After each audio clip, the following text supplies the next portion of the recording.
Callum, when you think about all that fantastic stuff that you're doing with AI, what does that mean in terms of how your colleagues see you in the organisation? Do they see you as a roadblock or nitrous fuel these days? Yeah, it's a good question, and I guess we are shifting and have started to shift, I think, from more of that kind of the gatekeepers, the kind of the obstructors of being able to deliver change or do things, to a more of a strategic partner. So I think that transformation piece, the kind of the creation of a more agile, mature procurement function, I think, is now being seen. We're considered a strategic business partner, if you like. So and kind of just beyond, yes, we can buy things for you, but actually tell us about your outcome, tell us about your goals. We're far better aligned with the organisation's broader strategic goals now, and we're able to help them deliver on that. So I think this transition from kind of tactical to more strategic, trusted business partners is a really big change.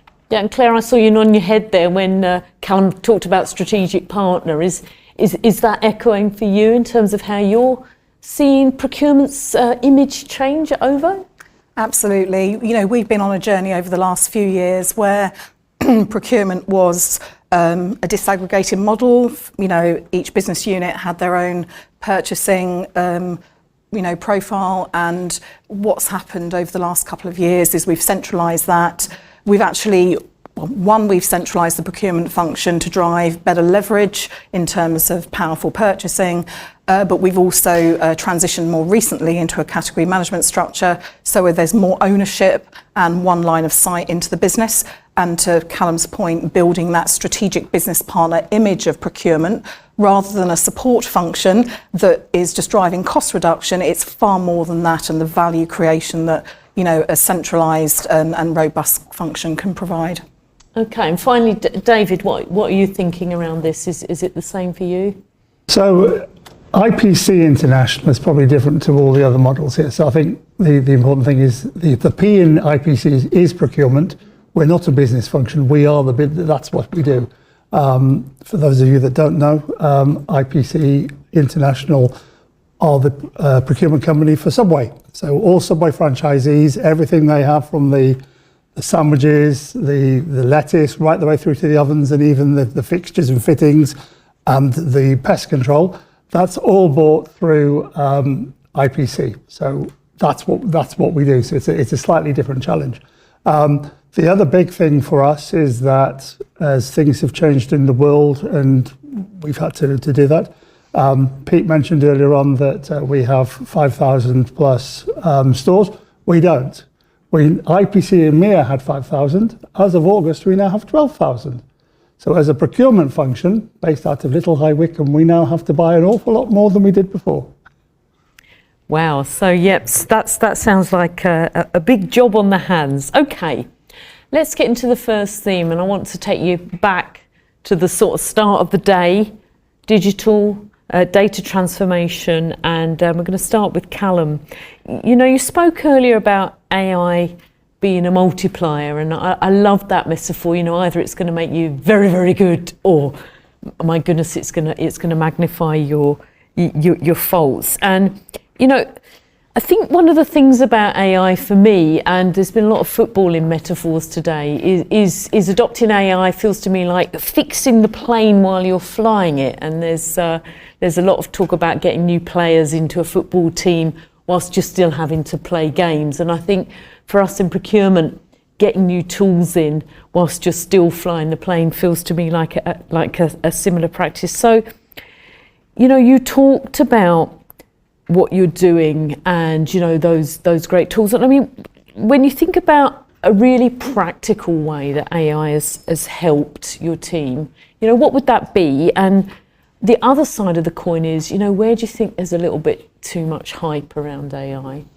Yeah, so I think, and to be honest, I touched on it in the presentation earlier. I think, from kind of two examples, I guess, fundamentally as a business, just embracing things like Copilot and ChatGPTs and other kind of AI chatbots to start to do some of that transactional kind of administrative tasks, just like taking minutes from meetings and helping to plan workshops and supplier sessions and just thinking about how you could structure problems and business cases. So already just kind of at a business level, that there's a huge amount of value to be added that enables people to focus on more kind of strategic items. I think from a procurement specific example, I think the RFP proofreader example in our value that I shared earlier is, again, it's not a moonshot, right? It's not gonna transform the way that we do procurement. But what it is doing is improving the quality and the consistency of the outputs, and is reducing kind of clarification questions and improving cycle times ultimately as suppliers are. We're being clearer with suppliers and vice versa. So that's a really good example. And as I said earlier as well, it compounds. It's small, right? These are all really kind of small marginal gains, to go back to a sporting analogy, but they compound over the course of 150 plus sourcing activities. So, the benefits are real if they're not kind of transformational at this stage, certainly for DCC. I think where we're kind of seeing it overhyped and is probably around, this assumption that we're not far off autonomous procurement, right, the way through from sourcing to negotiating to contracting, and particularly for kind of complex sourcing activities and needs, particularly without that kind of human judgment and oversight. I think it feels like we're a long way from just kind of stepping away and laying off heads or driving efficiencies through that respect. And to be fair, even companies that are at the forefront of this, they're touting kind of headcount reductions to come and looking to the future. We're not seeing it in waves. What we're seeing is chunks of people's time being kind of taken away by AI so they can focus on other value add activities. So I think there's a bit of a kind of a step back around, yes, it's coming and it will come, but at the moment we're not there, and that human judgment, I think, is still really, really critical.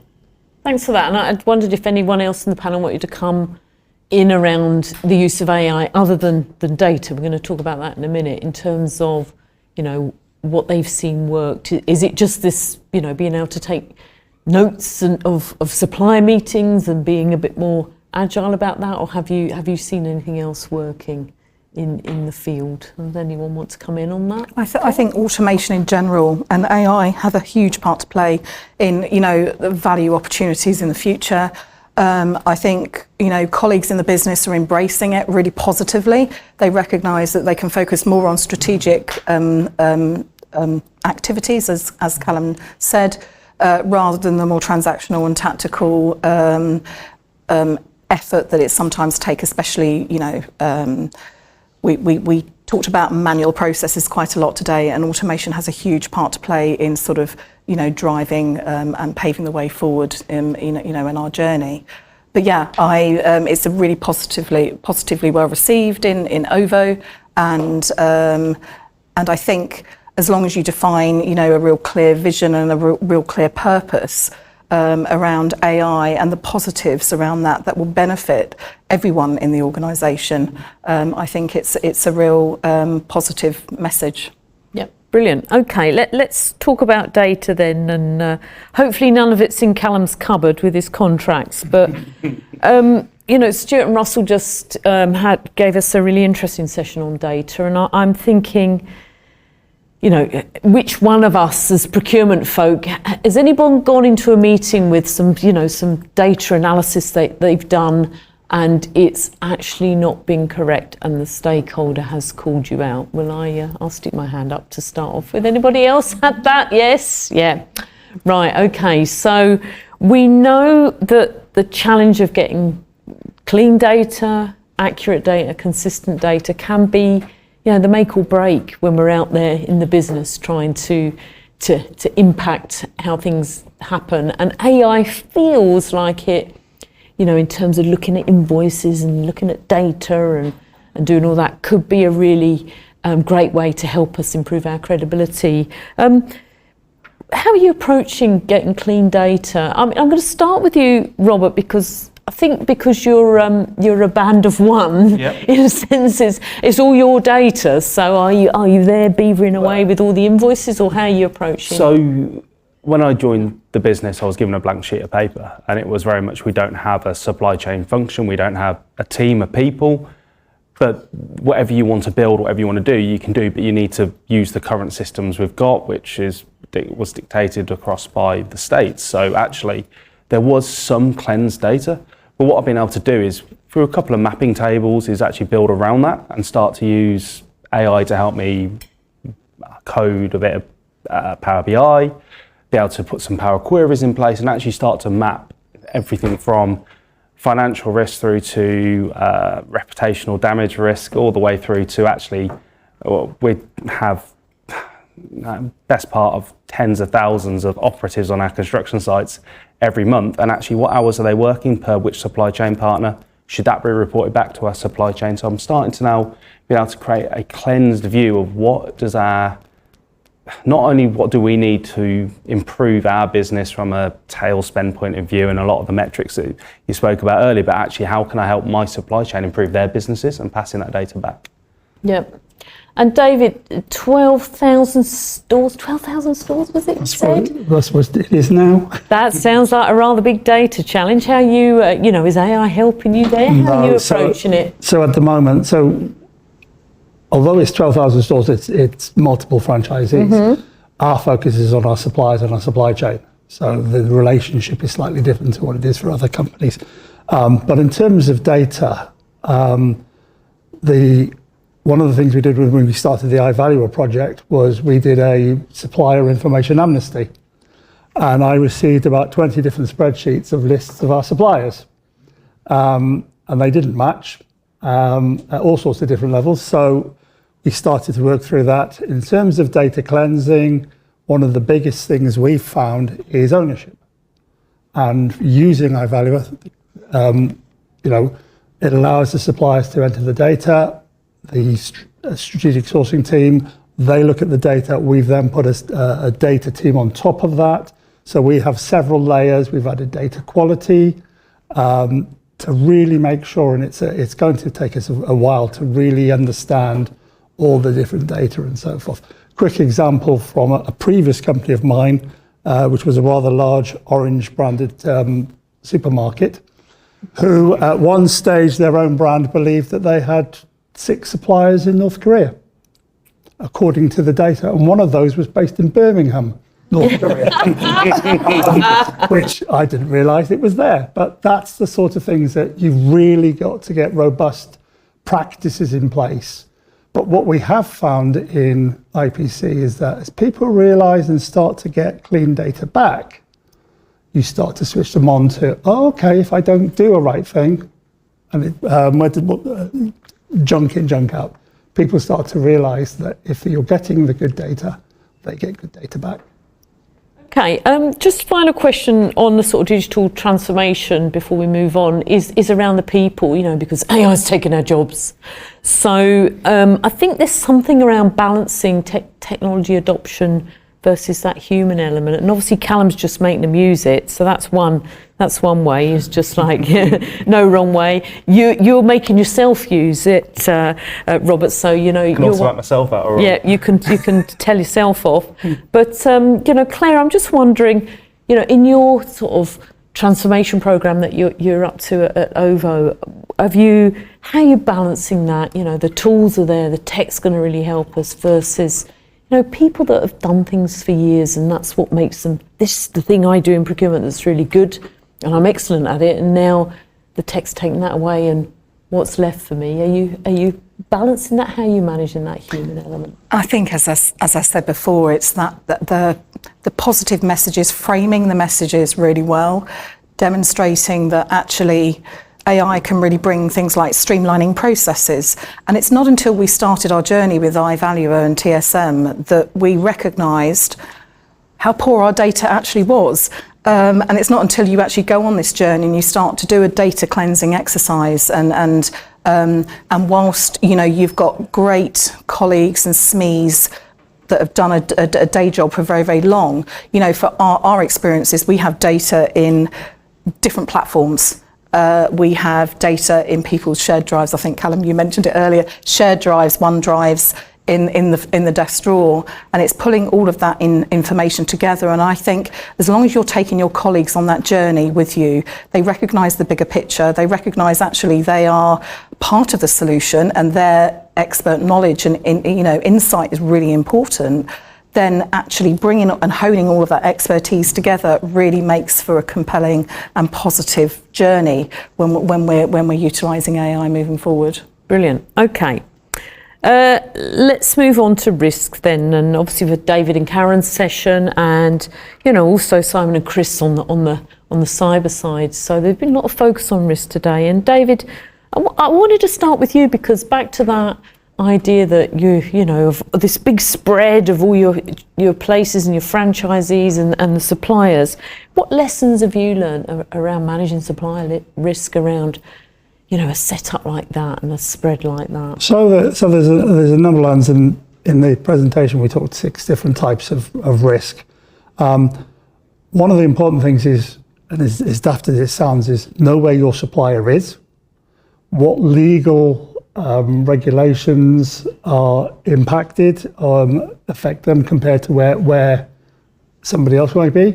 We have, particularly in Europe at the moment, quite a lot of suppliers that are moving across different borders, and it's not necessarily the EU, it's the whole of Europe and the Middle East, so we have to be really clear on what is impacting who, when and where.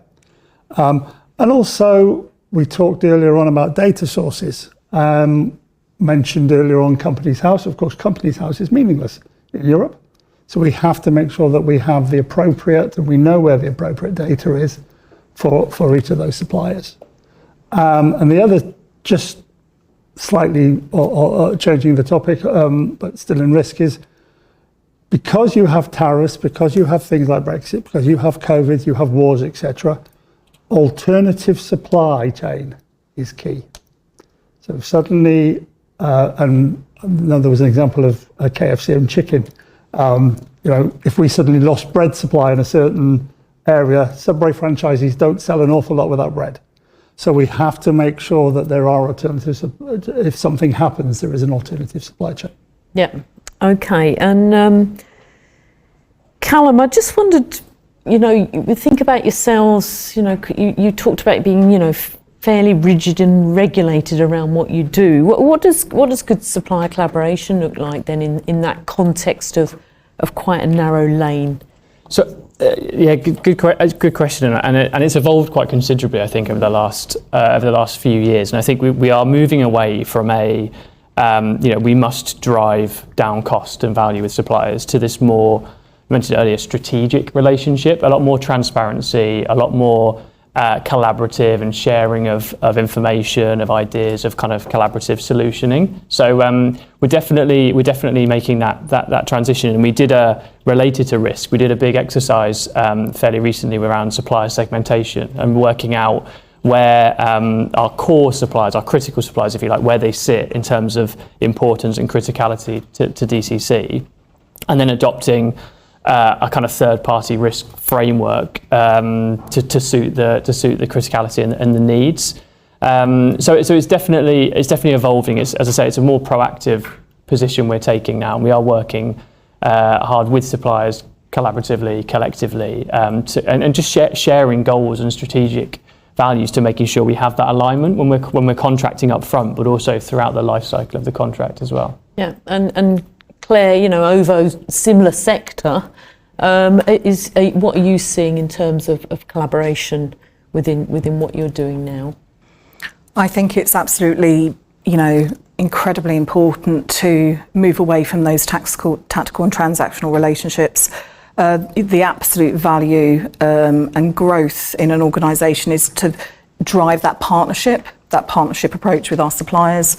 And it, where possible, if you don't have those rigid guidelines or guardrails from a regulatory perspective, there's opportunities for shared benefit, and it's all about building that transparent and really, really trusted relationship. It's incredibly important because it will drive value. It will drive those longer term strategic relationships moving forward.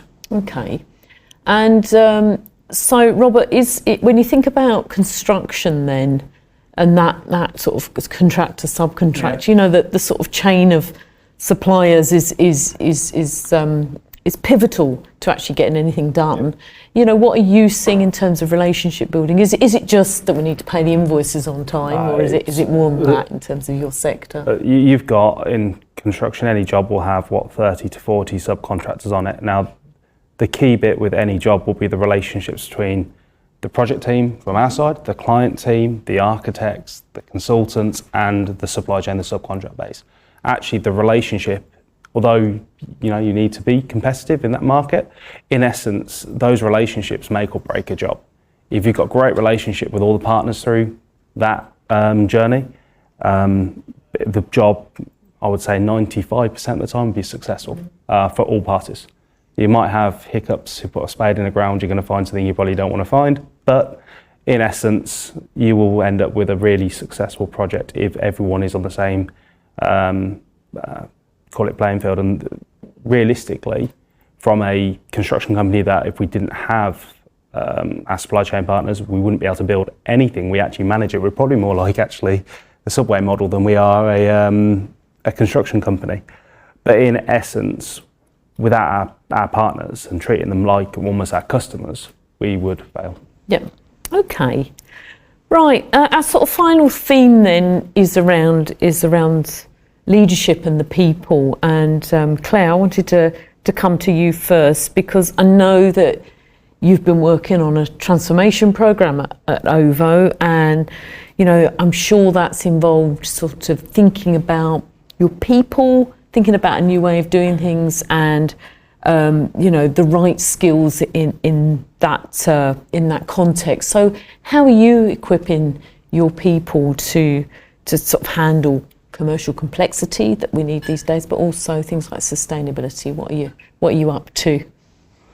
We're up to a lot at the moment, and OVO is very much focused on its people, the culture, and the belonging sentiment within the organisation really puts people at the heart of the business. And therefore, the development, the knowledge, the coaching is really at the heart of how we support our colleagues, not only on board into the business, but then develop them further, to give them the tools and to give them the knowledge. We also invest heavily in professional qualifications for our teams as well. So where teams, whether they're coming into what is a category management function or even finance, our category management and procurement function and supply chain are sitting within our finance. And I know that's not always the case in various organisations, but we, as I say, invest heavily in SIPs to ensure that we're giving our every colleague an opportunity to develop further and to build their skill set, so then we can focus on talent succession and try and retain colleagues and sort of hire from within our source. But also in our finance world, we focus very heavily on SEMA and make sure that we've got that route, that commercial and financial route, to support colleagues to stay within the business. Okay, that's really interesting. Robert, when you think about the strategic partner element of what we do then, because I know it's just you and your team, so we talk about your own development there, but bring that to life for us a bit, because I think, I was talking to somebody earlier this week about orchestration technology, and, there's all this about that times have dropped from this to this. I was telling Ian about it from iValuer earlier. Times have dropped from this to this, with this efficient. And my question was, and that means that, because I think that's that strategic partner is, we're really efficient, we know what we're doing, we've got great data, and that means that. So when you think about strategic partner in the context of your world and procurement, what does that mean for you in terms of leadership and partner? So a strategic partner for me would be, it almost comes down to, in my mind, define who is your client. As sat as a one-man team in a business, is my client the commercial team, making sure they're making an informed decision, but actually is it our supply chain and providing them the information so they can make informed decisions about how they're bidding work going forwards, allowing them to be sustainable and make proactive business decisions, rather than find out 6 months down the line that they've been uncompetitive for the last 6 months and not won any work. In my mind, a strategic partner would be any one of those clients, even our customers, that is working alongside us, taking that data, taking that cleansed information and doing something with it that helps us all win in the long term. Mm-hmm. So helping us all win, that's a great phrase, David. What does that mean in terms of strategic partner and also leadership within your team at IPC? And that means that for you? Yeah, no, I think the important thing is, and from the leadership, IPC have been through a number of changes more recently. IPC in the UK started 20 years ago. Everything was based in Excel and emails and back of fag packets, etc. 2 years ago, they started on a major digitalisation, and then earlier this year, someone went, "Hey, you can have Australia as well." So a major change. I think it's working with the suppliers. One of the key things, we talked about teams and so forth and change management, but one of the key things for our leadership is to bring the suppliers on the journey with us as well. I think someone earlier on talked about a supplier getting into a system and why do I suddenly have to do this? They need to understand the benefits that not only does it bring our teams, but it brings them to them as well, whether that's improved access to markets, etc. Okay, and finally then, Callum, I mean, we had a presentation from you earlier, which really, for me, articulated your sort of procurement leadership in terms of your vision for the way forward. But what do you think defines that for you, and also then what's your and that means that? So I think in terms of kind of good leadership, I think it's good business leadership is applicable for good procurement leadership. I think just with a commercial lens or a focus, I suppose. So being able to kind of lead through complex and challenging environments, I think, is really important. Authentic leadership as well. So being transparent with people, whether it's to do with processes, system adoption, AI, the kind of threats and the pros and cons. I think just being as transparent, as authentic as possible, I think is key. And I think it's going to help bring people, suppliers on your journey. I think one of the penny dropping moments as well that we had, and you referenced it earlier, Helen, when you talk about kind of the regulatory landscape. One thing that we found was a really successful piece when we did our own kind of supplier partnership conference was around helping suppliers appreciate the environment with which we operate in. So we have a whole raft of license conditions, and we have a whole raft of obligations from Ofgem, from the government, and from other kind of third parties as well, and just helping suppliers appreciate the kind of regulated monopoly that we are and the constraints that we operate within. Really kind of helps to strengthen and build those relationships. Yep. Okay. Right. I'm going to leave. We're nearly out of time. I'm going to ask one more question, and then we should have a little bit of time for anybody to ask the panel questions. So, and it's a nice upbeat one. So let's start with you, David. And what's the one thing that you personally are the most excited about in procurement for the next year? What's getting you all revved up for? So I apologise to everyone in the room. I'm going to go very IT because I am a product manager. And looking at certain people, Stuart and I can't see Laura and other people from TSM and the iValue guys, we signed off our final piece of UAT yesterday. So by the end of this year, we'll have all 3 modules of source to contract. So as an IT geek, getting that system fully embedded, fully working, and me being able to go look at the benefits we delivered. Brilliant. Imagine implementing it all. That's excellent. Okay. Right. Claire, what about you? I've actually got 2 things. That's brilliant. That's brilliant. So I'm really excited about the transformation and the transition of the category management function. We're just at the infancy of that journey, and we're focusing on category strategies. We're focusing on really ensuring that we have seamless alignment with our business partners. So that's really exciting moving forward, and that will just mature and evolve over time, and hopefully we'll then have that technology that sits behind that to support us to drive that forward. And the second thing is we are embarking on another project with TSM, which is a Workday integration project. So we've got 2 platforms basically, and we want to ensure, going back to data, that we really have credible data and one source of the truth, because I think that will probably resonate with a lot of people in the room where we have multiple versions. And having a credible source of data really drives credibility with our business stakeholders. To your point previously, we've all been in a meeting where actually we've presented data and it's not necessarily, someone's piped up, well, that's not correct or that's inaccurate. And we really need to make sure that we have one source of the truth and credible data going forward. So I'm incredibly excited to see the transition of that project in Q1 next year. Brilliant. Okay, Callum? The risk of sounding like a broken record, it would be amiss not to mention AI. I think if over the next 12 months, if we could continue to explore some of those use cases with the AI working group and TSM, and even working with the suppliers better to really start to get some of those off the ground, I think it'd be really exciting.